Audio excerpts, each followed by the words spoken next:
Monsieur Riffet, pour la CGT, vous avez souhaité alerter la presse après l'annonce faite quasiment en catimini par la direction de renoncer à ces appels d'offres, notamment sur la climatisation extérieure. On a souhaité rendre public cette chose, puisque aujourd'hui c'est un reniement des engagements de la direction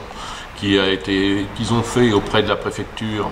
lors des réunions suite aux annonces de 2016 où déjà ils annonçaient moins 90 postes, et suite auquel après ils ont annoncé la fermeture de l'activité voiture sur Saintes, et dans le même temps ils annonçaient aussi le développement au minimum, l'objectif c'était au minimum de tripler par 3 les marchés externes à la SNCF pour pouvoir justement pérenniser l'activité climatisation entre autres sur Périgueux. Aujourd'hui la SNCF fait le choix sciemment de refuser de concourir aux appels d'offres de Keolis sur le tramway pour les climatisations. Appel d'offres qui aujourd'hui représentait 2 agents, mais c'est surtout au-delà des 2 agents, c'est surtout l'avenir même de la climatisation et des appels d'offres externes qui est en jeu, puisque ça veut dire qu'une fois que vous avez dit non à une entreprise qui est Keolis, qui est quand même la grande majeure partie qui gère les tramways,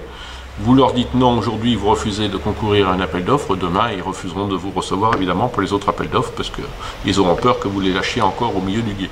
Clairement, vous soupçonnez la SNCF de vouloir organiser la démolition progressive du Technicentre, de ses activités.